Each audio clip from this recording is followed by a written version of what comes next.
out of the past 14 months, I've probably lost 90% of my revenue. Mm. And, you know, like, you know, numbers are numbers, but to lose 90% of your revenue coming in on a business that, it was a profitable business. Mm. Uh, that's huge. How do you get that back?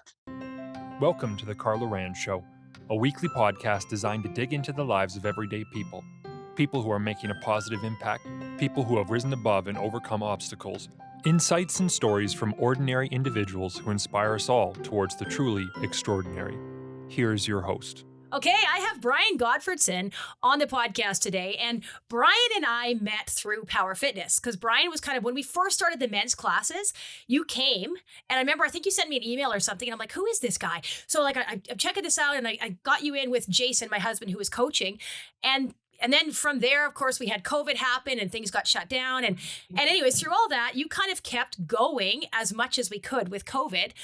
So that was awesome. And then just kind of getting to know you more, Bryon, and chatting with you as sort of business person to business person, talking about the effects of COVID and whatnot, realizing that we had kind of a lot in common and we had a lot that we could talk about and share. So I'm really excited today, Bryon, just to kind of hear your story about, what it's been like with your business and just kind of getting to know you more. So welcome to the Carla Rand Show, Bryon. Thanks for being here. Well, glad to be here.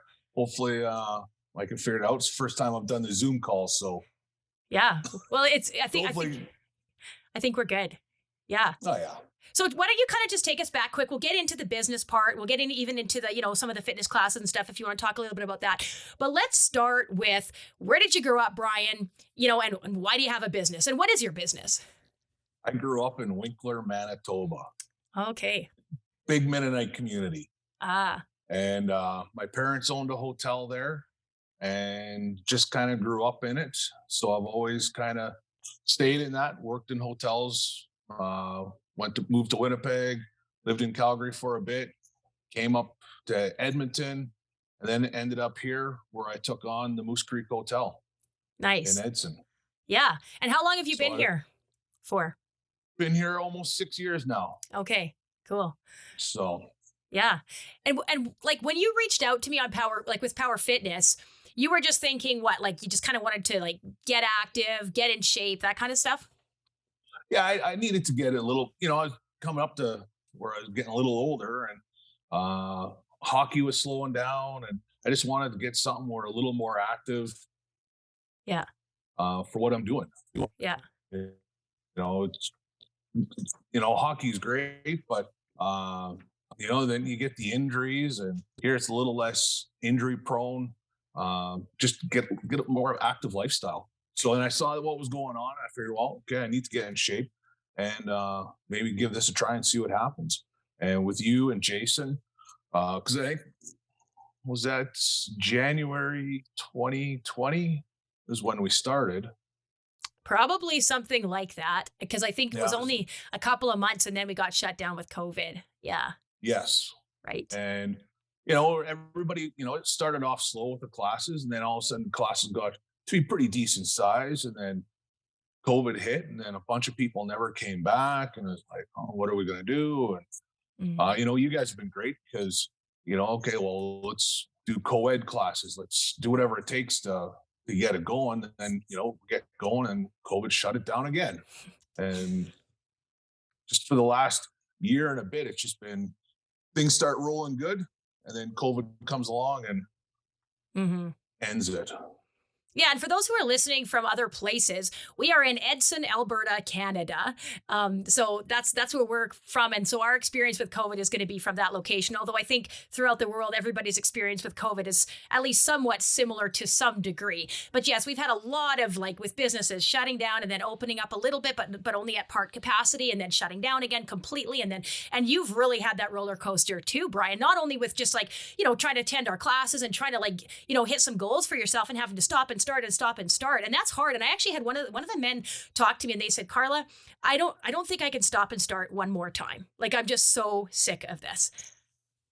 Well, all during the COVID, I've always been able to just, keep positive, keep the classes going. But now with this last one, it's just like we've been through it. I think this is our fourth lockdown. and it wears on you. And it's just like, the money, like the government grants are running out and everything's just starting to pile up, and there's no idea of when we're going to be able to go back to normal.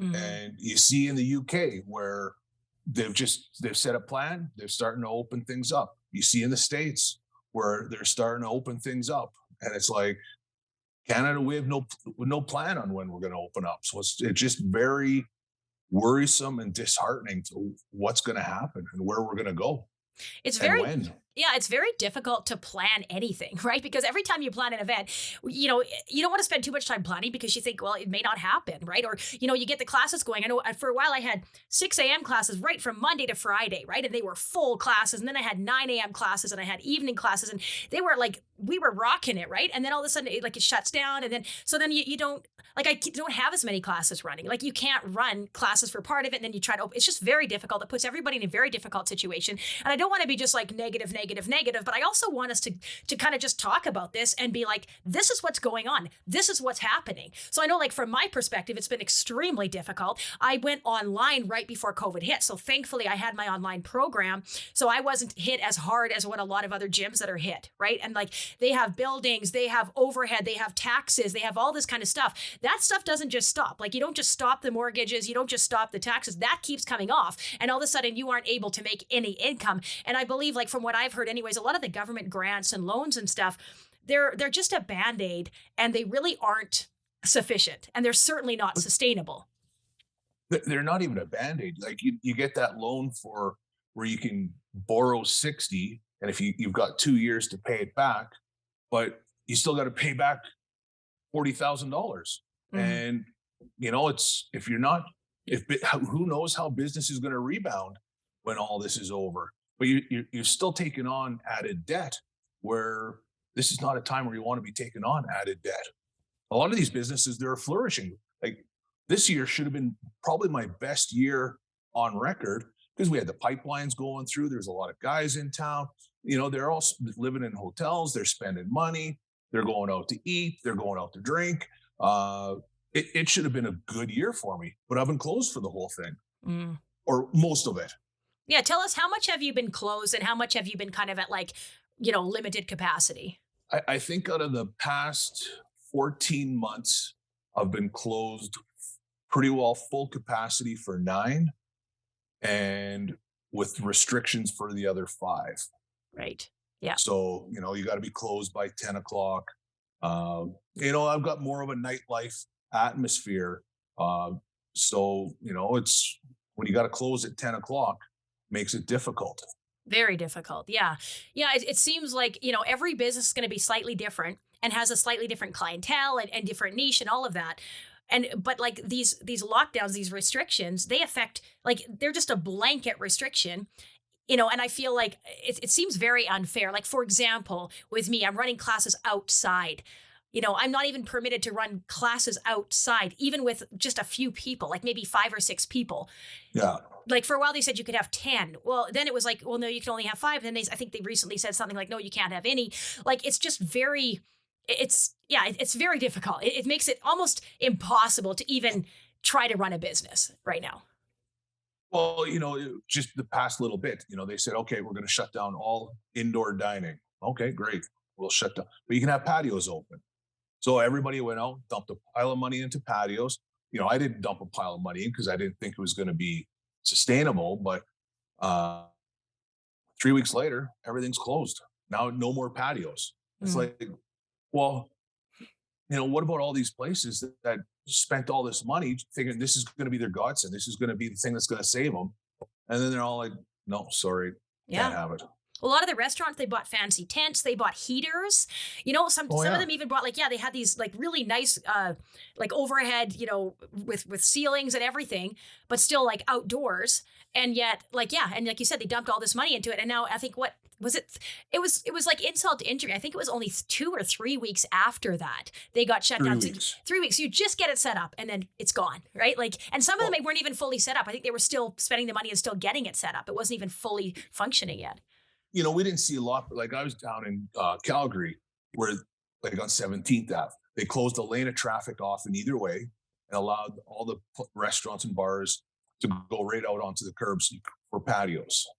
So, Mm. they dumped a ton of money building these wood structures, and now all of a sudden they're closed again. And it's like, they were dumping $10,000, $20,000 into these patios because that was going to be okay. It's summer, it's going to be nice.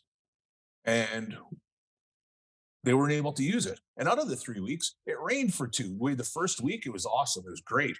And then the next 2 weeks, it rained. Yeah. So, you really got maybe a week and a couple of days out of it. Hmm. Providing that you got it set up really quickly, because some people were Yes. still trying to get it set up, and then they finally get it set up, and then it's raining, and they get basically nothing out of it. Yeah, it's Well, very. the rules they had with the patios, because if you had a roof, you're only allowed to have one wall. If you had four walls, you weren't able to have a roof. So, it's just how, like, where do you make up this stuff? Hmm. Yeah, I think like what I kind of think is like a lot of the restrictions are very they're very contradicting. Like they don't really make sense because it's like on one hand you can have this like maybe 10 people at a funeral, but then if you're outside you can only have five, and like it's just a lot of the things don't make any sense, and yet it's like we're supposed to do that. And I think that's what's so challenging, because like the rules, they don't make a lot of sense when you really start breaking it down and looking at it. And so I don't know. I think that's the frustration. I'll give you the best example. Ontario, they're at stay-at-home orders, legislated stay-at-home orders. You're not supposed to leave, and it's work from home.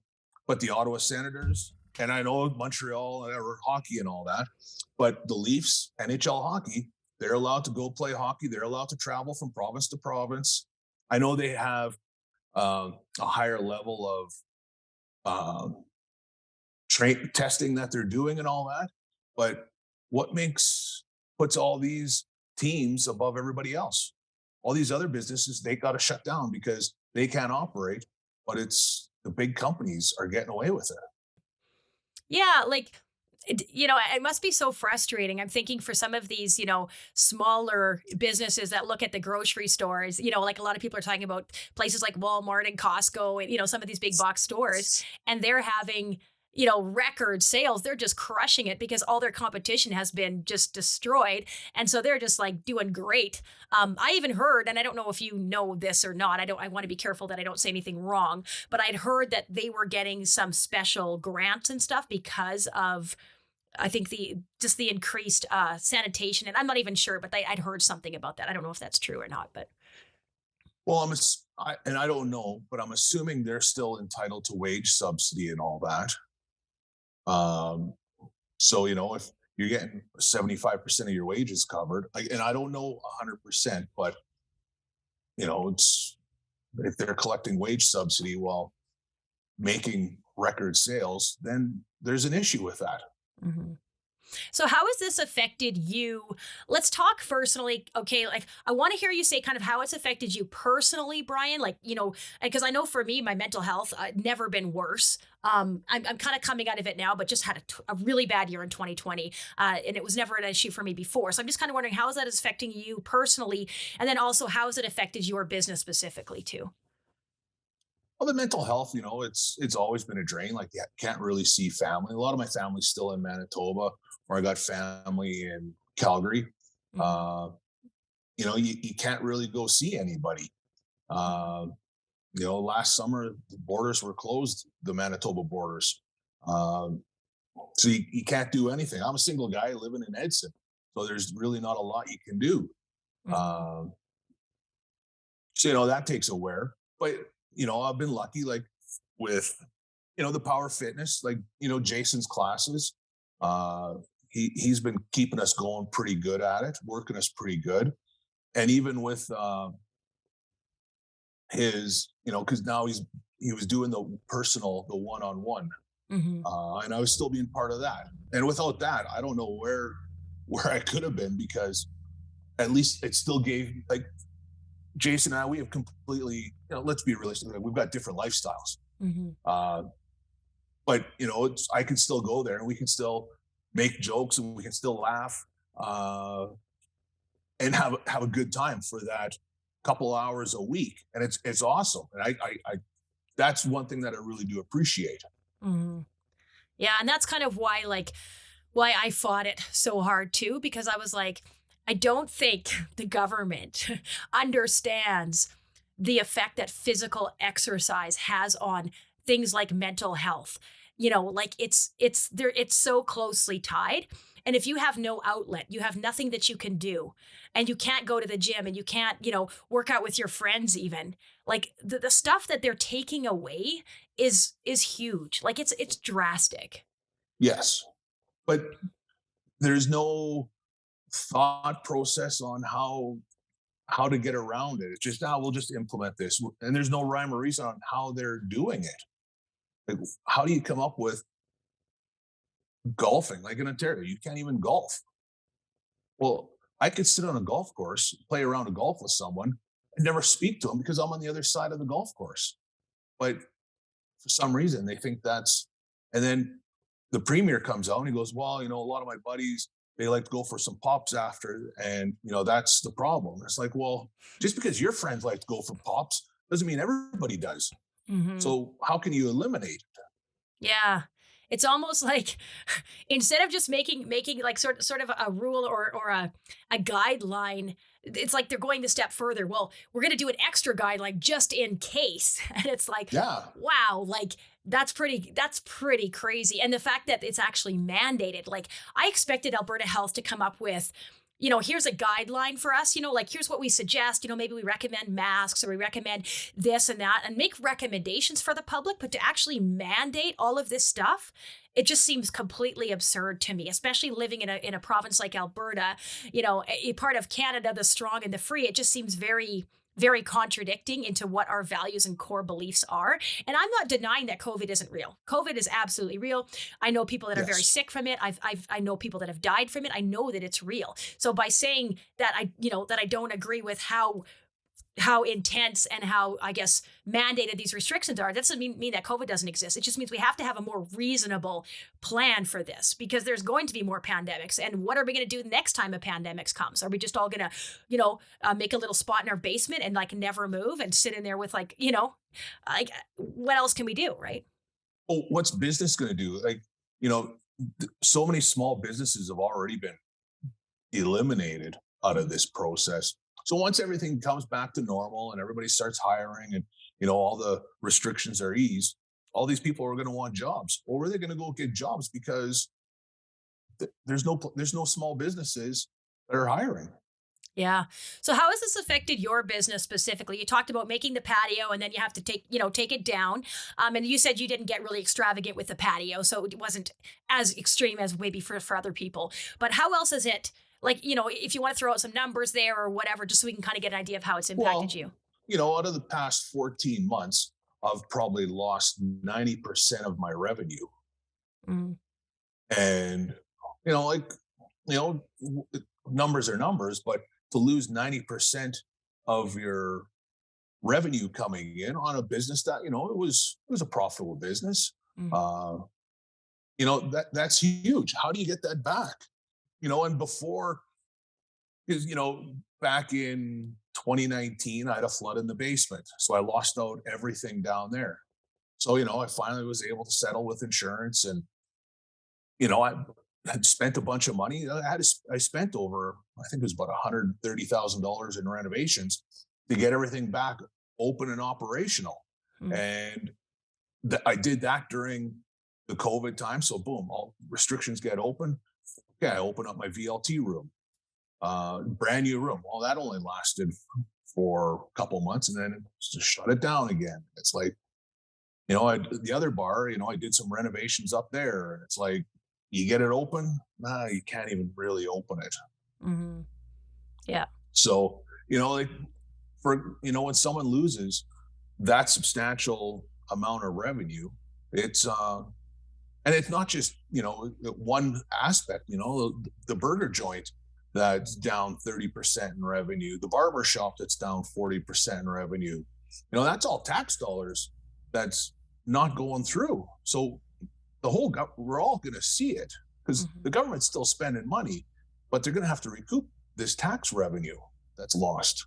And there's a We're lot. all going to end up we're all going to have to pay for that. Mm-hmm. Like, I think the only way is the government's going to have to implement the PST. Well, so that's going to help with inflation. Everything's already getting more expensive. Go to the grocery store, go buy food. How much more expensive has food got? Yeah. Gas, how much more expensive has gas got? And it's slowly going to wear on everybody. Even the minimum wage, we're still trying to get over the minimum wage thing, because that was such a huge thing for small business. A lot of business, they couldn't afford, or they had to pass it on. Well, now it's, if you want to go out to get something to eat or to have something to drink, it's more expensive. So, how does the entertainment dollar spread out? Yeah. Yeah, that's such a good point. I think about that too. And I don't want to be like all despairing and despondent, but it's just really hard to find, like, yeah, how is this really going to play out? Because like you said, all of these businesses are down so much revenue, but yet the government is going to have to increase taxes or do some way to make up for this. So now you have no revenue. You're probably, most of them are going to be in crazy amounts of debt, having to pay off pay back the government and pay back, whatever other debts that they had to take out. And then now they're going to be taxed more. Like if there wasn't a strategy set up and plan to try to shut down all of the small businesses, like I couldn't have come up with a better master plan myself, if I would have actually not known what was going on, or had a plan and met with the best experts. It just seems like, yeah, like what is going on? What is going on here? Yeah, Costco and Walmart and all these big box stores are wide open, right? And it just makes no sense.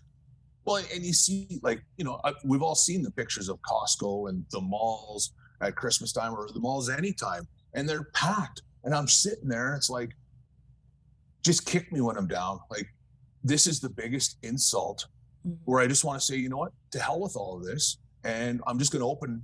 I might as well just open. What are you going to do? Throw me in jail? Because nobody's doing anything about it. And so now they, I think they're 10% capacity in the stores. We'll see 150 people standing in line outside neck to neck. It's like, how do you justify that? Yeah. And yet they'll say, if I did that here, they'd be down my throat. I know. Yeah. It's very inconsistent, and even just like you see, certain types of groups there, or whether it's businesses or whatever, you see that like nobody's getting after them, but this person over here, they're getting after. They're like, they've arrested pastors in our area, like in our province here. They've arrested at least one business owner, maybe more, I don't know. So they're just like trying to make an example, but it's like, what do you expect us to do? You back us against a wall, and then and what other option do we have? Like you said, it's like, well, let's stay open. Well, they will physically arrest you, quite likely, So then, like, what have you come up with, Bryon? I'm totally asking you on the spot here, but like, do you have an answer, like whether or not there's something that you could do, or what or maybe it was something that you could see ideally, like in this situation, this is what would work. But like, what do you see as maybe some kind of like a good strategy, I guess, to kind of get us out of this? No matter when, it's a lose-lose situation. I say open everything up, and then you've got 50% of the population or whatever. No, you can't do that. This guy's an idiot. How can you open the population up? Or keep everything closed? And like, everybody goes, Kenny this and Trudeau that, or Ford this. Like, there are no-win situations, unfortunately, right now. Everybody's so against each other. If I say open everything up, I'll have 20 people that'll say, how dare you say, you can't, we got to be closed. Like, the numbers will go through the roof. More people will die. Well, how many people are dying sitting at home by themselves? Yeah. I don't know what the answer is, but from a business perspective, allow me to open. If someone wants to come here, it's their choice. I'm not going to force anybody to come here, but make it fair for everybody. When I was open with restrictions, I don't know, AHS, they sent the RCMP in every night I was open just to make sure I was following restrictions, but they weren't doing it to any other places in town. It just, let's Moose Creek. I'm sure we can find something there. So let's push on them. And it's like, well, okay, whatever. Yeah. And RCMP, they don't want to be put in that position because they don't, they have their own beliefs on where it should be. Mhm. Yeah, it puts everybody in an awkward situation. And really, the carrot that gets waving around, like, is money, right? Like, you're going to lose your job. Like, I've talked to a lot of people that have said to me, Carla, I would love to stay open like you are. I'd love to like support you more, but I can't. I have too many. I'm going to lose my job, or I'm going to like. I could tell you a lot of stories, but I don't want to name people. I don't want to like Yeah, expose anybody. But there's a lot of people that are just like, yeah, they're really held between a rock and a hard place. There's not much that they can do, but they really don't yes. agree with it. So you think there's kind of this, I kind of feel like there's probably quite a silent majority, but the way that the media pushes everything and the way that the media has this one narrative, there's they're just not letting any other ideas or opinions even be heard. They're just ignoring it, deleting it, censoring it. And so it's very frustrating. Well, could you imagine having your business for 20 years? You're now 60 years old, dealing with all this. You're on the verge of losing your business. So now, you're going to probably lose your business, probably going to lose your house. And you're 60 years old. You've just lost everything you've worked for your entire life. Where are you going to go? You're going to have to live in an apartment. Like, how do you start over? And Mhm. that's the part so many people are missing out on. It's what's going to happen when all this is said and done. Mhm. It's not going to just the switch is going to be turned and everybody's going to be bustling and making big money and away we go again. It's going to be a while before things turn around. Mhm. I got a buddy, he's in Toronto. He manages 4 hotels. And the stats that they're showing with the Canadian Hotel Association, they figure it's going to be at least 2025 before hotels turn around and become where they go back to where they were in 2019. They actually like are profitable again. Yeah. Hmm. Yeah. Yeah, what else do you want to say, Bryon? I think we're going to wrap this up pretty soon, but I just want to make sure like if you've been able to kind of like say your piece, I guess. Is there anything else that you would kind of want to share with the listeners? I, I, I think we're all trying to get through this together and it's how we do, but I just wish everybody could just be more on the same page. And I'm tired of everybody just, I see something and it's like, oh, I'm gonna post it. I see a picture of someone sitting on a patio that's closed. So I'm gonna post it on social media and say, oh, what are they doing? They shouldn't be able to do that. Well, everybody's just so turned against each other and they're trying to get their moment of glory on social media by making their comments, but they don't know what they're talking about. I think everybody just needs to take a step to work together and mind your own business. I Yeah. know it sounds wrong, but you know, let people live their lives. If I'm comfortable and I want to go out, hang out with some friends, in a safe manner, well, I should be able to. I shouldn't have to worry about someone who's not even involved phoning the police saying, well, these people are doing this. Like they got 6 people in their house. Yeah. Well, none of your business. Yeah. But I think what's happened is the government and their media, which is like the mainstream media, has really set people up for that, right? It's like the reason that COVID hasn't left is because there's still some people that aren't following all the restrictions, right? And yet, Yeah. like I mean, that's the biggest load of BS, really, because there's like even with the restriction, like there's so many inconsistencies. I could go on about it. Like I'll just give one example. So, there I go through the fast food restaurant. The teller or whatever hands me the keyboard so I can punch in, my information to pay. He's wearing a mask, but we're both touching the same thing. Like that's just one example. Yes. You know what I mean? There's so many examples like that where it's just like this is so crazy. Like how yeah, it's kind of weird. But anyways, yeah, I think you're right. Like, and you had kind of mentioned to me too, Bryon, that you had some calls that it's like people were kind of trying to rat you out, even though you were doing everything right I or was something. I was getting 20, 30 calls a night. And it's just, hey, are you open? Hey, you got this going on? Hey, what's going on? I quit answering the phone calls because it was just if I had half the people were actually interested that were calling, I'd have a half full venue every night. Hmm. But it was just people looking to see what was going on. Yeah. And there's government agencies. They follow, they're on following social media. They follow my social media, and they're just looking for anything that I'm doing. I'm like, well, so now we're paying government employees to follow social media just to hopefully see if someone's doing something wrong. Mm. Yeah, that's crazy. Yeah. Yeah. But it's if so. When was it? March 17th, 2020, when they said we're going to shut down and to flatten the curve. Who would have thought 15 months later we're at the same position? We Yeah. haven't learned anything. We haven't gained anything. I know. It's just so many people have lost Yeah. individuals. But it's the people that want to. I don't want to go into the whole government thing, but government employees, they're still making their money, Mhm. but they're prepared. Let's shut it down. Yeah. Yeah, I think that's I think the big lesson here is to put yourself in somebody else's shoes. And that's really why I wanted to have you on, Bryon, just so that the people that maybe don't have a business or maybe aren't sure like what the actual effects are on business owners to be able to kind of see it and be like, "Oh, okay, like that is a different perspective." Because this is the perspective that we're not hearing a lot of, Bryon, unfortunately, right? Uh, There's a few people that we don't hear this a lot. So I thank you so much for sharing, Bryon. And I just really Well, appreciate you taking the time. Yeah. and I've got a couple of the employees.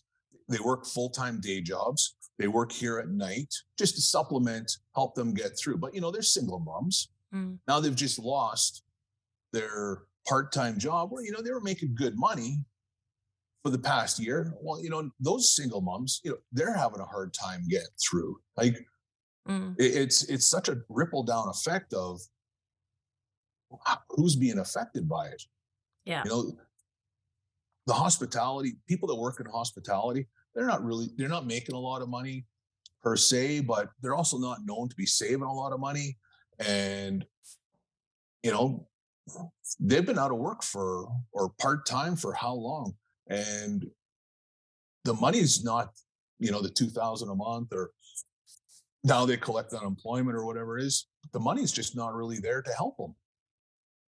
Hmm. Yeah. So that's the frustration part. I know it is so frustrating. Like, and you even think of all the charities that a lot of these businesses support, and now they can't support the charity like they used to be able to, or maybe they can't support it at all. So the charities are Yes. suffering. Like everybody's suffering here, and yet we don't like we don't seem to see that narrative. We only see that, oh, like as long as we all wear our masks and do the right thing, everything will be fine. No, things are not fine, and you can't just put everybody on pause. There is no pause. You're either moving forward or you're moving backwards. So it may look like, oh, we're just pausing for COVID. No, we're not pausing. We're going downhill is what's happening, right? And Oh yeah. and the longer we pause, the further down we're going. So we need to open up, and we need to open up now. Like we cannot wait another week, another this. Like it needs to happen. And I hope that message will come ring true through this podcast. So yeah, thank you, Bryon.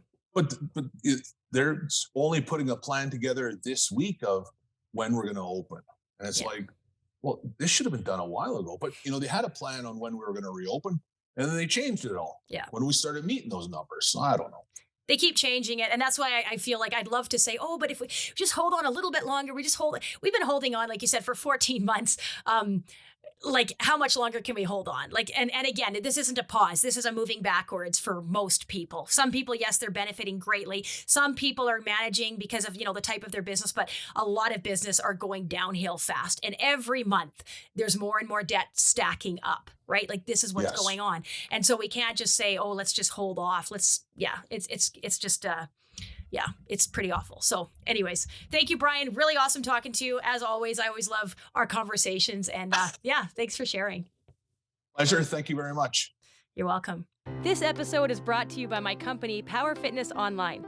We are a tight-knit fitness community, and we guide you every step of the way to get fit and stay fit through our live workouts, nutrition coaching, and incredible support team. Go to powerfitnessedson.com to learn more. Thank you for tuning into the podcast today. If you enjoyed it, please leave a positive review on Spotify, Stitcher, Apple Music, or wherever you're listening.